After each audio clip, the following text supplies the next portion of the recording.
What's up guys, and welcome to episode number 2 of the F1 2017 Sprint Championship here for the Next Gen series. You guys actually really enjoyed episode 1, which was fantastic. So yeah, if we could hit, let's go for 80 likes on this one, that would be fantastic. And yeah, I'd love to hear, as always, your guys' comments down below as to who you're supporting in this series. Without further ado now, let's get into the starting grid for the Brazilian Grand Prix. So it's Alexander Rossi starting on pole as he, finished in last place last time. If you don't know, then it is reverse grids with Tatiana Calderon alongside him and Sainz and Roland in behind. So Sainz has a very good chance of winning this one. Nick De Vries and Dan Ticktum start on row 3 with Matsushita and Lando Norris behind them on the 4th row. Following them and rounding out the top 10 are Pierre Gasly and Alfonso Celis, with Antonio Fuoco the first of the point scorers in 11th, followed by Richard Verschoor, who had a very good showing last time out. We are starting in P13 with Pascal Wehrlein in behind. We had a great battle with him last time out, and Mick Schumacher and Sergei Sorokin are on row 8. The final 4 positions are taken up by the 2 Ferrari drivers of Giovinazzi and Leclerc, with Luca Giotto and Esteban Ocon rounding out the grid. So now, without further ado, it is time to get in to the Brazilian Grand Prix. The 5 red lights are coming on for this 5-lap race, and away we go here in Brazil. The sun is very, very low down, so it's going to be difficult to spot the braking zones. But now trying to go around the outside of one of the Toro Rossos into turn 1. I believe it is Verschoor.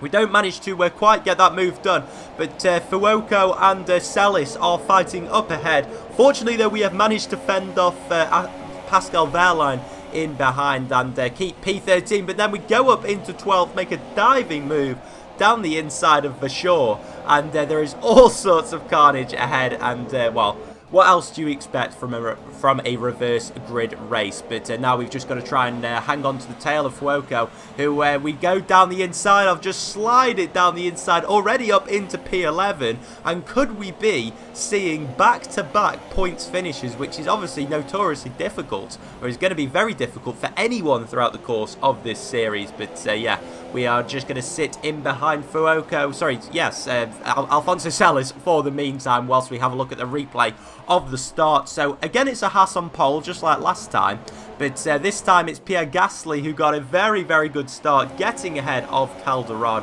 and he is up into P2, looking as if he is in a very good chance of winning this one. We've got Gasly going for a move on Matsushita. Meanwhile, we get past Alfonso Celis, and this engine power that we've got from the Williams is incredible. We've still got the 2 McLarens up ahead, so hopefully that's going to be a couple of positions we'll be able to take on the straights later on in the race. But for now, it's Matsushita that we have got our eyes on, and we go down the inside once again at the start of lap 2, and that is up into P9. So Pierre Gasly is next up, and he is going to be very difficult to pass, especially when he is on the prowl for positions. So I believe he has got the 2 McLaren Hondas ahead of him at the moment. Lando Norris once again falling down the field very early on in the race, but still he's holding P7 at the moment. And now we're skipping towards the end of lap 2, and we've got his teammate Carlos Sainz going for the lead of the race on Alexander Rossi. They're going to go side by side into turn 1, and who is going to get the move done in the center S? It is, of course, Carlos Sainz. Brilliant little move down the inside of turn 2 and the exit of the center S. So meanwhile, we go back to ourselves at the start of lap 3, and Gasly makes the move there on the McLaren of Lando Norris and up into a P7, which is very, very respectable. And meanwhile, we're looking behind us at Alfonso Celis. Of course, it's lap 3, so we do get the DRS, and fortunately we do have it because Celis was actually closing up on us there. Obviously, we both have the Mercedes engines in the back of the car, but he obviously just got a little bit of a better run. So yeah, we're in P9 now, and we have Lando Norris up ahead as we go a little bit wide into there, but it's going to be difficult to pass the McLaren in this middle sector because it isn't a bad car aerodynamically. And yeah, it's got a very, very good chassis, but yeah, we're just going to try and bide our time, and hopefully at the end of lap 3 we will be able to pull a move on Norris, who probably is borderline DRS range of Gasly, but even so, I still think I'd back this Williams to get ahead of the McLaren driver. So before we go any further, we are now going to go back to the end of lap 2 and start of lap 3. And you can see there a battle ensuing for third position between Ollie Rowland and Tatiana Calderon. Rowland goes down the inside, Calderon even collecting a little bit of grass there on the exit, and looks as if someone else also getting onto the exit curb. But now you can see riding on board with Calderon, Dan Ticktum fancies a little bite of the cherry as well, and he goes down the inside of the young Sauber driver, and she is just going backwards in this race at the moment, unsurprisingly, to be fair, considering the state of the Sauber car. But anyway, we're going to skip now back to the end of lap 3 and start of lap 4. Surely we're going to be able to make the move on Norris this time, and yes, we do slide it down the inside of our fellow Brit. And now going into turn 1. Oh my word, there's a three-way battle ensuing up ahead. Once again, Calderon. She was in third position just a lap ago, and now she is down in P7. Pierre Gasly getting up another position. And also Nick De Vries managing to get past. He's holding off Gasly very, very well at the moment. But now as we go into the second sector and coming out of the second DRS zone, we're going to try and close up to Calderon. And yeah, the Sauber, probably the slowest car on the grid in this middle sector. And so we just go down the inside and pull a wonderful move on Calderon, catch her napping. And she tries to come back once again, but the engine power in this Williams just drags us through there as we go into the second big braking zone of that middle sector, getting a little bit of a tank slapper on the exit. And there's just over 1 lap to go now in this race, and Gasly is actually quite a way ahead of us. So I'm not sure whether we're actually going to get DRS if we manage to just brake late enough. I think we may do.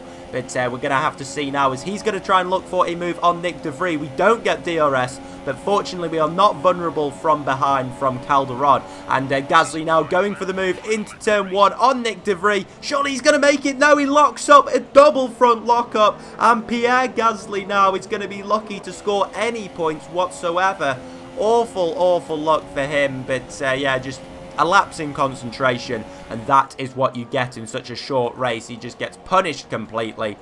And as I say, he's going to be lucky to score any points whatsoever. But our attentions are firmly focused on that man ahead, the Dutchman, Nick De Vries. And you can just see there, we're closing up in this middle sector, but we don't really want to make a move here. Because, well, it's just going to be too high risk, really. But anyway, there's an extra 2 points on offer if we can get ahead of the McLaren man. And just up ahead, you can see now coming around the final complex of corners is Carlos Sainz. He is going to be taking victory here this afternoon after a pretty imperious drive from start to finish. There you can see Ollie Rowland in P3 with the Haas car of Alexander Rossi taking P2. But there you can see Carlos Sainz is the victor this afternoon in Brazil. Following him home is Alexander Rossi, who looks very, very happy with that, with Ollie Rowland taking P3. So pretty good there for the Renault man. And are we going to be able to make a move on Nick De Vries now? There is just one, well, not even a corner remaining. And there you can see getting on the DRS now. We go down the inside, similar move to what we made before on his teammate. And it is P5 for us. So a pretty good recovery, considering we started in P13. 10 points in the bag to add to the collection. And there you can see Christian Horner looking very, very happy that his man Carlos Sainz took victory. It's a sight which we probably won't be seeing in F1. You know, Carlos Sainz winning with Red Bull, seeing as he's looking as if he's off to Renault for next season. But there is the other Renault guy of Ollie Rowland. But there we are in 5th place. Very, very happy with that drive, actually. But there is the final race result. So Sainz from Rossi, Rowland and Ticktum taking P4. So that is 3 British drivers in the top 5. I will definitely take that. With Nick De Vries taking some strong points for McLaren, although his teammate actually ended up finishing outside of the points, Lando Norris. But yeah, there you can see Gasly did take P9, so yeah, a couple of points for him. With Pascal Wehrlein also taking another point. So yeah, but he actually, where did he started just behind us, so not a great race for Wehrlein. Matsushita finishing at the bottom of the pile, even though he started 7th, so not too good for him. But there you can see the drivers' standings. It's Ocon and Sainz tied at the top on 25 points, with Giotto and Rossi on 18. So no one has scored big points in 2 races yet. That may change next time out. There's only 2 drivers yet to score. So make sure to join me next time for the US Grand Prix from the Circuit of the Americas. It's bound to be a great race. I hope you guys did enjoy this one. Leave a like and a comment down below if you did. But until next time, guys, take care. Bye-bye.